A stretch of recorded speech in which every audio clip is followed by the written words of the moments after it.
31살 남자입니다. 5년 전 대학교과 친구들과 스타트업을 만들었습니다. 어플리케이션을 만들어 우리도 돈 한번 벌어보자고 시작했는데 현실은 녹록치 않더라고요. 2년 동안 손가락만 빨았죠. 그러던 중 소개팅 어플리케이션을 개발했는데요. 이것이 대박났습니다. 이제 돈 버는 일만 남았다고 생각했는데 생각보다 돈이 엄청 들어오진 않더라고요. 아무리 잘 돼도 대기업에 다니는 친구들보다 못 벌더군요. 그러던 중 저희와 비슷한 소개팅 어플리케이션을 만든 업체에서 연락이 왔습니다. 현재 받는 연봉의 1.5배를 줄 테니 자기네 회사로 오라는 거였습니다. 말로만 듣던 스카웃이었습니다. 내가 이 정도인가? 감개무량했습니다. 하지만 함께 5년을 일한 친구들을 배신할 수 없어 거절했습니다. 거절한 그날 한 친구가 모두를 모아놓고 폭탄 선언을 했습니다. 5년을 울고 웃으며 함께한 친구들아, 미안하지만 나는 먹여 살려야 할 아내와 아이들이 있단다. 내가 이렇게 일해서는 우리 가족이 지붕도 없는 곳에서 손가락을 쪽쪽 빨면서 살아야 될 판이야. 미안하지만 너희들에게 말한다. 나는 떠난다. 잘 있거라, 친구들. 네, 친구는 돈을 많이 주는 회사로 떠났습니다. 친구가 떠난 후 남은 친구들의 모습이 보였습니다. 각자 컴퓨터 앞에서 밤낮 할 것 없이 열심히 총싸움을 하는 모습을요. 소개팅 앱이 대박난 후 어떠한 노력도 하지 않은 채 현 상태만 유지 중입니다.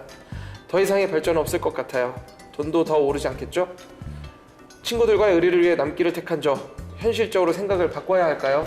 네, 굉장히 고민되는 느낌이었어요. 아, 듣기만 해도 굉장히 고민인데 저도 이제 뭐 옛날에 같이 하던 친구들도 생각이 나고 그 친구들 중에서 잘 되고 뭐 이런 친구도 있지만 또 아닌 경우도 있거든요.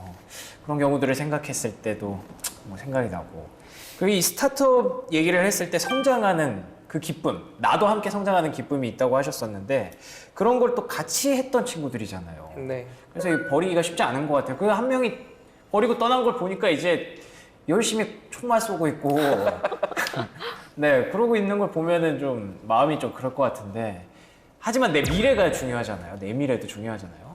그 사이에서 어떤 결정을 해야 될지.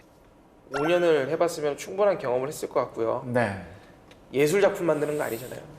그렇죠. 네, 결국은 현실하고 맞닿을 수밖에 없는데 저는 그 떠나간 친구, 그 친구는 이제 가족이라는 뭔가 네. 생계를 책임져야 되는 책임감이 또 친구들과의 동료의 의리도 있지만 네, 뭔가 내 가정을 챙겨야 되는 책임감이 또 있다 보니까 저는 떠나간 친구의 마음이 좀 이해가 되고요. 충분히 이해는 네, 되죠. 충분히 이해가 되고, 다만 이제 이 친구도 5년 정도 이렇게 일을 했고 네네네. 남은 친구들도 이렇게 뭔가 매너리즘에 좀 빠져 있는 상태라면은 이제 어느 정도 본인의 성장을 위해서 한 번 더 도약을 해야 되지 않을까. 과감하게 이 소개팅 앱을 접고 신규 프로젝트를 하든지 그쵸. 아니면은 뭔가 이제 나도 이제 현실과 타협을 해서 뭔가 나의 경제적인 안정성도 추구해야 되는 나이가 31살 아닌가라는 생각을 좀 하게 되네요. 읽으면서. 네, 저도 그런 결정을 해야 될 것 같아요, 이분은. 네, 뭐 5년 정도 했으면 네네. 이제 성공과 실패를 좀 경험을 했으니 그걸 발판 삼아 이제 조금 이제 배웠겠죠. 이 안에서도 좀 룰이 필요하고 체계가 좀 필요하겠구나라는 생각을 아마 했을 거예요. 그걸 발판 삼아 또 새로운 아이디어로 다시 시작해야 될 것 같습니다. 이런 제안을 받는 경우가 되게 흔치 않은 일이잖아요. 연봉의 1.5배를 줄 테니까 들어와라. 이 부분은 어쨌든 이분의 영향을 인정받았다는 거기 때문에 굉장히 중요한 기회인 것 같아요. 그래서 아무래도 그쪽에 좀 끌리는 상황이 아닐까 네. 싶은데. 거절을 이미 했다고 하셨잖아요. 네. 근데 다시 연락해가지고 1.3배라도 가겠습니다. 이럴 수도 없는 거잖아요. 사실 그것도 되게 그럴 수도 없는 상황인 거고, 현실적으로 1.3배. 생각해보면.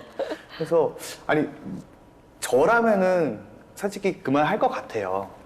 저라면 그만할 것 같아요. 저도 뭐 처자식이 있고 너무 이해가 되는 상황인데 제가 이런 경험을 안 해봐서 왈가왈부를 못 하겠어요. 왈가왈부 못 하겠고, 이미 떠나간 버스가 있어서 대안이 없는데 갑자기 그만두세요, 이것도 말을 못 하겠는데요. 다른 기회가 온다면 저라면 떠날 것 같아요, 솔직히. 네, 어떻게 새로 말씀하셨듯이 성장이 안 되고 이제 매너리즘 빠지는 단계라면 그 상태에서 스테이 된다 그러면 그거는 정말 자멸하는 길로 갈 수 있으니까요.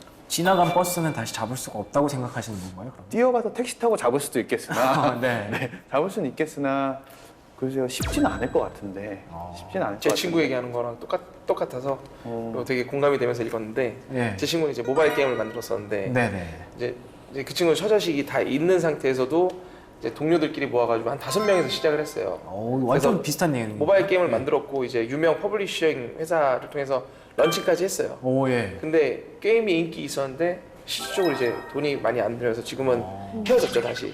헤어졌는데 결국은 게임을 하나 런칭을 다 해봤기 때문에 이 친구들이 지금은 경제적인 사정을 위해서 이제 좋은 회사들 다 들어갔어요. 이제 그래요? 스카웃 개념은 아니지만 그 게임을 하나 다 만들어봤다라는 경험 자체가 일반 게임사에서 되게 높게 사주거든요. 그러다 보니까 다 가서 일단 자기의 직무에 맞춰서 지금 일들을 하고 있는데 아마 5년 뒤에 또 다시 이 친구들 만나지 않을까. 잠시 떨어져 네, 있네. 맞습니다. 충전을 또 위해서 괜찮은 개념이네요. 네. 그런 마음으로 지금 이렇게 각자 떨어져 있는 걸로 알고 있습니다. 이야. 근데 이게 지금 친구들이 한 명씩 좀 스카웃이 되고 있는 분위기잖아요. 인지도가 있어서 그렇죠. 그게 인지도가 있어서 그게 이제 개발자들이 누군가 이런 걸 아마 서칭을 했을 것 같고요. 서칭. 빼간다기보다는 네. 실질적으로 이 정도 사이즈면은 팀으로 아예 데리고 가는 회사들도 있습니다. 그렇죠. 네. 그랬으면 참 좋았을 텐데. 문득 생각나는 게 이 친구들이 다 의리를 위해서 다 제안을 받았는데 우리를 다 데리고 가줘. 아니 다 몰래 한 명씩 제안을 받았는데 한 명만. 나는 못 가겠어 한 거 아닐까요? 근데 한 명만 난 갈게. 그쵸 그 중에 한 명만 나쁜 사람이네요. 그래도 어떻게 해야 되나요 그럴 때? 그래도 가야 되나요? 나쁜 사람이라도 나쁜 농담이었고요. 본인의 선택이 뭐 나쁘다 막 처자식이기 수 때문에 없어요. 절대 비난할 수 없습니다. 비난할 수 없어요. 그럼요. 네. 자 그러면 한 가지 더 지금 이분들이 매너리즘에 빠진 것처럼 보이는데 열심히 총을 쏘다가 갑자기 번뜩 하면서 뭔가 떠올라서 또 뭔가 이렇게 할 수는 없을까요? 지금 이미 뭐 한 번의 성공을 맛본 상태잖아요. 그러려면 이제 경제적인 상황이 뒷받침이 좀 한 번은 돼야 될 텐데 그럼 예를 들어서 뭔가 투자를 받는다든지 그쵸? 뭔가 시도를 해볼 수 있는 여력이 있어야 되는데 이 상황에서는 지금 제가 봤을 때는 이제 여력이 없는 상태라고 좀 판단이 그래요? 되고요. 이 상황이 어느 정도까지 갔다고 보시는 거예요? 그럼? 뭐 1.5배를 주고 연봉 1.5배로 흔들릴 정도면은 제가 봤을 때는 이제 매출이 그렇게 높지 않다라고 보여지겠죠. 흔들릴만 하지 않나요? 1.5배면? 이 친구는 대표 같은데 제가 봤을 때는. 그런가요? 네. 그 느낌상으로 읽어봤을 때는 만들었습니다라는 말을 쓸 정도면은 이 5명을 이끌어가는 리더 같은데 호성님이 보시기에는 이제 현실적으로 굉장히 다시 으쌰으쌰하기는 어려워 보인다. 지금은 그럴 것 같아요. 제가 봤을 때는. 과장님도 비슷한 생각이신가요? 네, 뭐 회사를 차렸으면 수익을 내야 되는 게 우선이죠. 근데 네, 뭐 의리도 좋고 뭐 좋지만 네, 이 정도 상황이 됐다고 보면 빠른 판단을 해야 할 것 같아요. 그럼 결론은 나왔네요. 이제 갔다가 다시 모이자. 그쵸. 네. 잠시. 네. 네. 노래가 갑자기 생각나요. 잠시만 안녕. 네. 잠시만 안녕도 생각나고. 이 BGM 깔리고 그럼 재밌겠네. 안녕은 영원한 헤어짐은 아니겠지요. 도대체 무슨 세대예요? 어떻게 그 노래가 돼요? 이거 그래요? 뭐 많이들 부르시는 것 같아가지고. 아무튼 다시 만나기 위해서 약속하고 잠깐 헤어졌다가 네. 뭐 H.O.T도 다시 만나듯이. 네, 그렇게 아름답게 결론. 또 너무 90년대로 갔나요? 네.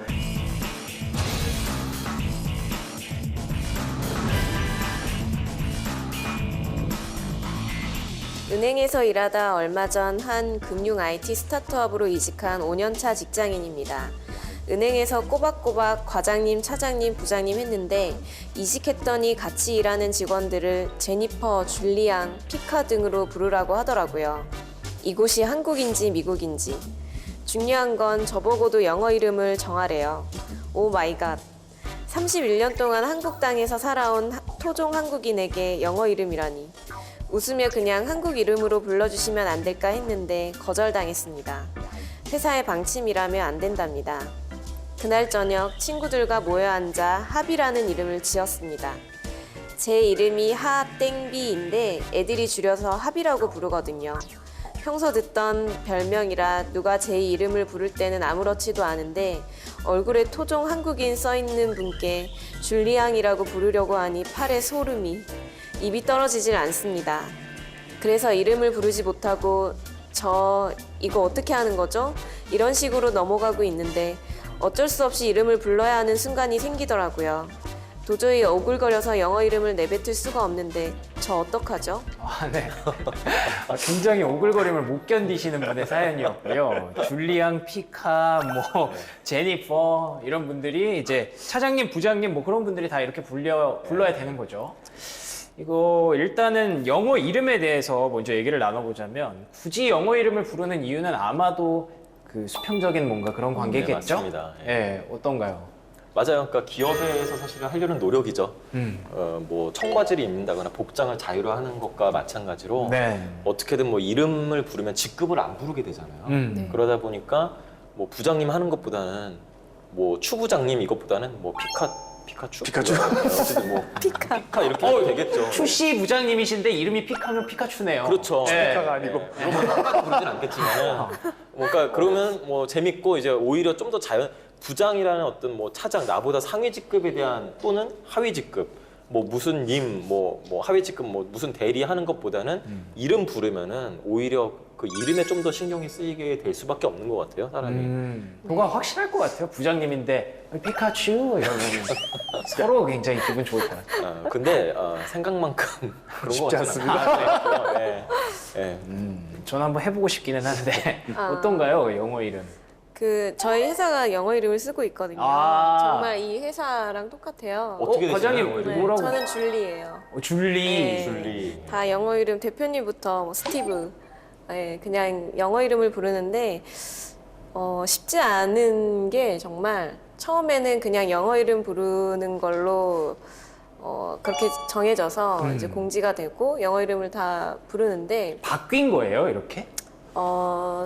네, 처음에는 아. 직급을 불렀었어요. 와, 그러면 네, 진짜 네. 어려우셨겠네요, 네. 다들. 갑자기 대표님을 스티브라고 불러야 되니까. 네. 제라드도 아니고 뭐. 캡틴이라고 그러도 보지.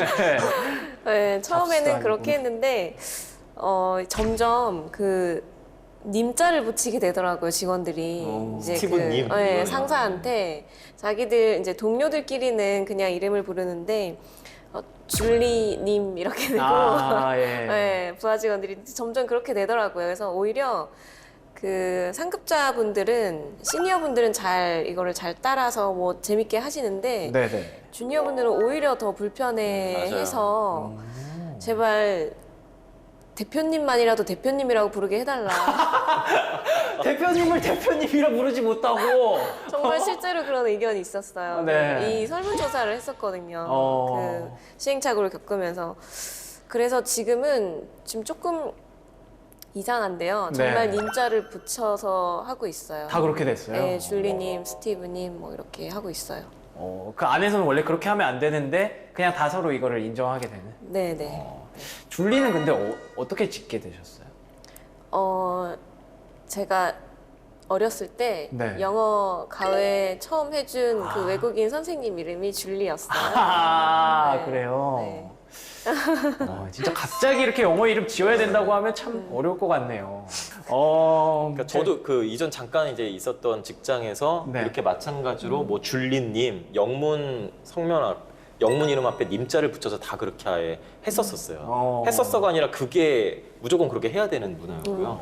근데 여기 좀 재밌는 게 그렇게 되면 정말 수평적 문화가 될 줄 알았는데 이미 다 직급 다 알고 이러기 때문에 오히려 더 또 직급 높은 사람들은 다 그냥 그게 다 드러나더라고요. 그리고 또 좀 슬픈 현실은 영어 이름과 한국 이름을 동시에 또 다 외워야 되는. 맞아요. 근데 한국 맞아요. 이름은 또 안 부르기 때문에 잘 몰라요. 오. 그래서 뭐 누가 전화 와서 뭐 누구 좀 뭐 바꿔주세요 그러면은 그 이름을 모르는 거예요. 갑자기 생각이 안 영문 나요. 이름은 아는데 아. 진짜 그 이름을 몰라요. 그래서 아직도 그럼 여기 혹시 성우부장님 누구시죠? 막 이렇게. 몰라요. 네, 몰라요. 네. 그래서 좀 찾아야 그런 되는. 것도 있어요. 어. 실제로 이런 게 되게 많아요. 예를 이거 들어서 부작용이 택배 많- 같은 거 예를 네. 들어서 택배 기사가 왔어요. 네네. 존슨 씨 어딨냐고 하는데 실제 이름은 명석인데 네. 아무도 명석이라고 안 불러. 그럼 이제 인사 담당자는 아는 거죠 이제. 그렇죠. 아. 명석이란 사람이 우리 회사에 있었나? 근데 다들 또 중요한 거는 나는 회사에서 존슨이야. 근데 우리들끼리 얘기하다가 너 그 회사 다녀? 아, 너 그 회사 다녀? 그러면 또 얘기하다가 야, 근데 니네 회사에 명석이라고 있잖아. 박명석. 네. 아니요? 누구 얘기하는 친구죠? 걔 어느 학교고 나오고 또 뭐 하는 애? 어. 존슨? 존슨? 박명수요? 그런 사람 없는데 이렇게 되는 거예요. 이제. 그런 경우가 가끔씩 있습니다. 아, 그래서 저희 회사는 그 중간을 씁니다. 중간은 또 뭔가요? 영어 이름과 호칭을 동시에 붙입니다. 어. 박명수 과장이었어요. 그러면은 톰 과장이 되는 겁니다. 그럼 부를 때도 예를 들어서 톰 과장님. 물론 하지만 여기도 조건은 부장님 말씀하신 대로 본명은 따로 외워야 됩니다. 명석은 모르네요. 맞아요. 명석도 알아야죠. 그러니까. 명석도 알아야죠. 택배 오면은 예. 예, 그럼 이제 인턴과 사원만 힘든 거죠. 저도 좀 재밌는 경험이 네. 지금 회사에서는 저희는 회사에서 지금 한국 사람들끼리는 이제 직책을 불러요. 뭐 부장님, 차장님 뭐 이렇게 하는데 재밌는 거는 해외 저희도 외국계 기업이니까 해외랑 또 얘기할 일이 많거든요. 그래서 해외 분들이랑 할 때는 다 이름만 부릅니다. 근데 그렇다고 해서 우리나라 분들도 물론 이제 영어 이름 갖고 계신 분들은 있긴 한데 보통 한국 이름을 그대로 다 쓰거든요. 우리나라에서는 뭐 무슨 뭐 임원분, 뭐 임원님, 무슨 뭐 상무님, 전무님 이렇게 부르는데 해외에서는 그 사람 이름을 불러야 되거든요. 무슨 상무님이 저한테 말해서 제가 말해요. 이렇게 말하면 못 알아들어요. 누가 이렇게 했어. 뭐 예를 들어 철수다. 뭐 김철수가 전무님 이름이에요. 네. 김철수 전무인데 한국에서는 그 전무님, 김철수 전무님, 김전무님 꼬박꼬박 다 해야 이러는데 되는데. 해외에서는 철수가 그랬어. 이래버리니까. 그래야죠. 네 친구야? 네, 같이 있을 때도 전무님 앞에 계신데 철수가 그때 나한테 말했는데 이렇게 말을 해야 되니까 힘들더라고요. 이거 좀 어려운 제도인데요? 이렇게 해야 되나 저렇게 해야 되나 모를 것 같은데. 회사마다 많이 틀린 것 같아요. 맞아요. 근데 어찌됐든 지금 이 회사는 이렇게 하기고 있고, 예, 이분은 지금 너무 오그라들지만 어쨌든 적응을 하셔야 되는 상황이잖아요. 이거 뭐 회사 문화를 자기가 바꿀 수도 없고, 어떻게 하면 좋을지 마지막으로 좀, 딱 정해주시죠. 어떻게 적응하면 좋을지. 전 간단한데요. 세 번 불러보면 익숙해집니다. 세 번. 세 번 불러보면 익숙해집니다. 안 되는데 예를 들어서 김성호 부장님, 늘 김성호 부장님 하다가 영어로 하비가 되셨어요. 그러면은 하비 킴이잖아요. 그러면은 약간 영어로 얘기한다 생각하고 하비 이거 좀 어떻게 결제 부탁드립니다. 그러면은 그걸 내 순간적으로 이름 부를 땐 영어로 한다고 생각을 하시면 돼요. 어쩔 수 없어요. 영어에는 부장님 붙일 수가 없거든요. 일부러 합의하지만 허비 약간 이런 식으로. 허비? 예. 결제해 주세요. 예, 뭔가 그럼 될 것 같아요. 그러면은 알았어. 그렇게 하고 결제. 그 세 번만 딱 하면은 통과될 겁니다. 네. 뭔가 마인드를 좀 바꿔야 될 것 같네요. 피카츄도 뭐 피카 예. 결제해 주세요. 네. 전무님이 부르십니다. 하고 이때는 딱 미국인이 됐다가 이제 그 순간적으로. 다음에 한국이 다시 되는 거죠. 한 세 번만 하면은 유교 문화 딱 받아들여가지고 이제 해주십시오 이렇게 왔다 갔다. 세 번만 하면 됩니다. 알겠습니다. 세 번만 하면 된다. 약간 좀 무책임하지 않나 생각이 드는데, 예, 두 분은 어떤 솔루션이 있어요? 비슷해요. 그 문화에 적응하는 게 좀 맞다고 보고요. 거기 회사에서 정한 방침이니까 무조건 적응하셔야 됩니다. 이렇게 그 뭐 영어식으로 발음하셔도 좋고, 네. 아니면은 근데 굳이 일단 한국식 이름은 생각하지 말고 물론 좀 혼동이 있겠지만은 무조건 영어 이름 부르기 위해서 노력하는 수밖에 없을 것 같아요. 무조건 해야 된다. 네, 오글거리지만은 하시는 게 좋을 것 같습니다. 과장님도 똑같은가요? 네, 사실 정말 금방 적응되고 네. 나중에 그 어떤 순간들은 되게 편할 때도 많아요, 정말. 네, 그렇군요. 그래서 그냥 너무 높은 그 상사를 갑자기 그 영어 이름 부르기는 처음에는 좀 어려운데, 네. 네, 뭐 적응이 됩니다, 이런 거는. 네. 알겠습니다. 세 분의 솔루션은 그냥 하시라 합니다. 네. 근데 하다 보면 재밌어요. 좀 즐겼으면 좋겠어요. 즐기시라 아까 합니다. 피카도 있고 저 이때 잠깐 있었던 직장 같은 경우에도 뭐 베이더, 뭐 레고 이런 분들도 있었어요. 왜냐면 자기 영어 이름을 자기가 마음대로 정하기 때문에 맞아, 그런 재미도 예, 뭐 엔젤이란 분도 있고 네. 그러니까 별별 분이 다 있어요. 예, 그러니까 그런 것도 이제 즐기시면서 뭐 이 이름은 재밌네, 뭐 이 사람 뭐 피카츄네 이런 식으로 좀 즐기셨으면 좋겠어요. 알겠습니다. 오그라들지만 딱 세 번만 해보시면 된다고 하니까 네, 혼을 담아서 한번 헐비를 한번 해보시기 바랍니다.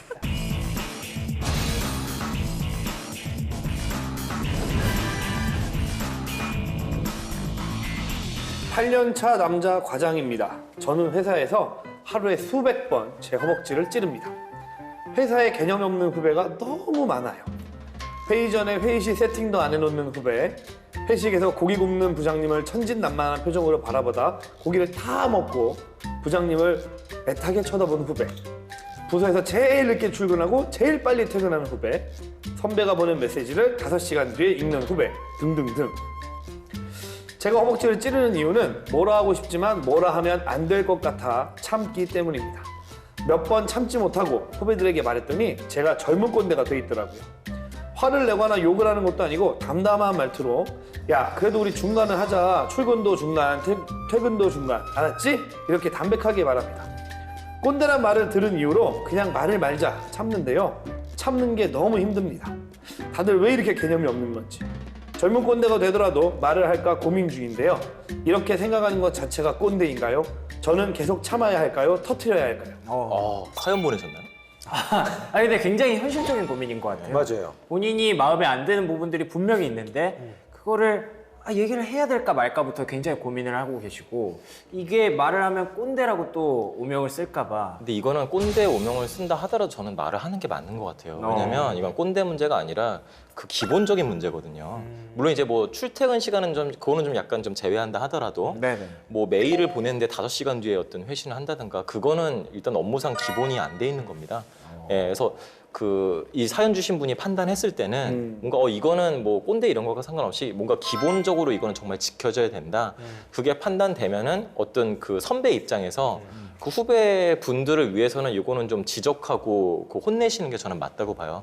저도 착한 부장이긴 하지만은 뭔가 물론 저는 이제 뭐 이렇게 혼내진 못해요. 저도 착하기 때문에. 근데 하지만 지적은 해줍니다. 이건 이런 식으로 하면 안 되고 이렇게 하시는 게 맞습니다 정도의 저는 지적은 해드리거든요. 예. 그러면 이 4가지가 있거든요. 네. 회의 전에 회의실 세팅도 안 해놨고 그리고 회의실에서 고기 굽는 부장님을 천진난만한 표정으로 바라보다가 고기를 다 먹고 부장님을 애타게 쳐다봤고 더 갖고란 얘기죠.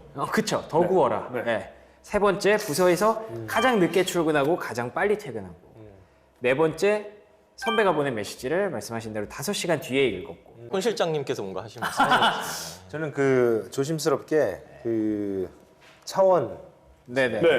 후배 사원 편을 조심스럽게 들고 싶은 게 뭐냐면 이번에는 갑자기요? 새롭네. 새롭진 않습니다. 그 일을 잘하는 사원이라면 제 사원 때 모습인 것 같아서 약간 건방짐이 있는 사원인 것 같습니다. 회의실 세팅에서 내가 컨텐츠 보고서 다 만들었는데 세팅을 해놓으라고 할 수 있는 거죠. 그럼 선배님은 뭐 하세요? 예. 라고 할 수 있지 않습니까? 네. 자료 조사나 내가 다 했어. 그럼 선배님은 뭐라도 역할을 하셨으면 좋겠다는 무언의 압박, 항의. 오 일리 있네요 그거는. 일리만 있을까요? 그 두 번째는 고기 굽는 것도 예. 부장님이 일을 너무 잘하니까 이쁜 거야. 하나라도 이렇게 입으로 넣어주고 싶어. 너는 암하네. 그건 일리가 좀 없는 것 같아요. 이해가 왜 없어? 저는 진짜 육회 사주는 저는 진짜 일을 잘하면 농담 삼아도 그 얘기하면 저한테 야라고 해도 된다고 합니다. 자기 역할을 최대한 다 하는데. 어떻게 생각하죠? 뭐 저는 사연 보내주신 분에 좀 집중해서 좀 말씀을 드리자면 이렇게 생각하는 것 자체는 굉장한 꼰대 꿈나무죠. 꼰대는 아니지만 아직 말을 안 했기 때문에 꼰대 꿈나무의 가능성을 가지신 분인 것 같고요. 부장님은 잘 모르겠어요. 부장님이 고기를 굽는데 본인이 가서 구우시든가 후배들이 안 간다고 탓할 게 아니라 본인도 먼저 가서 구워보시고 그러면 후배들이 오는지 안 오는지 한번 보시고 그리고 부장님의 마인드를 확인해 볼 필요는 있죠. 부장님이 내심 구우시면서 이것들이 언제 오나 기다리시는지 아니면 진짜 이 고기는 내가 구워서 내가 맛있게 먹을 거니까 건들지 마인지. 그러니까 그 두 분의 두 스타일의 리더를 다 만나봤었거든요. 저는 계속 구우세요. 언제 누가 가서 집게를 뺏어가나 보시는 분. 계속 구우세요. 고기 내가 먹을 거니까 건님 죽여버릴 거야 하시는 분. 고기는 내가 굽는 거야 라고 딱 정해놓으신 분. 이런 두 부류가 다 있었기 때문에 그 의중을 먼저 과장이 파악해야 된다고 저는 생각을 하고요. 참는다, 터트린다. 터트릴 때까지 참으면 안 될 것 같아요. 좋게 얘기할 수 있을 만큼만 하시는 게 좋을 얘기는 것 하긴 같아요. 해야 되는 거예요. 하기는 왜냐면 본인이 괴로우시니까. 그 사원을 보기에 본인이 괴로우시니까 얘기를 하는 게 맞는 것 같고요.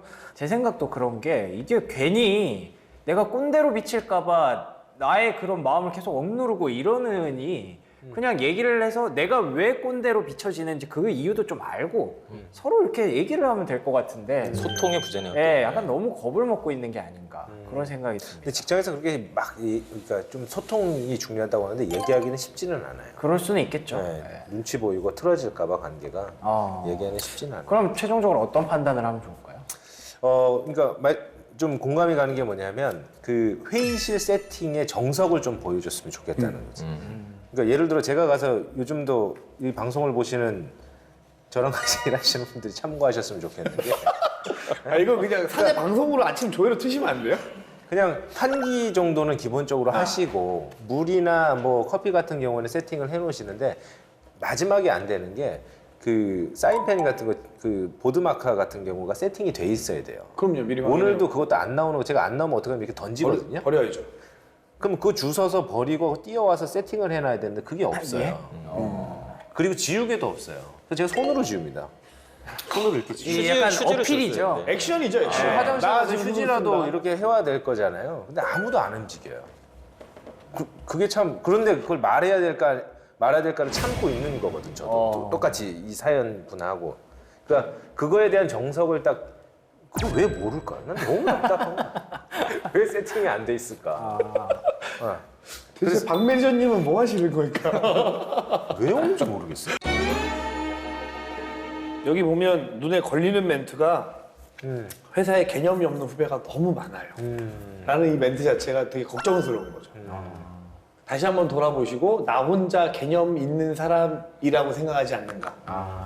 예. 과연 이 회사의 문화가 나만 좀 이상한 방향으로 가는 건 아닌가라고 셀프 진단을 좀 해보셨으면 좋겠어요. 본인만 또 닫혀 있을 수도 있어요. 그럴 수도 있죠. 그래서 그냥 모두가 불편함 없이 그냥 다 이런 분위기인 거면 본인도 좀 대바라지시고 그 상황에서 그냥 같은 레벨에서 얘기를 하시는 게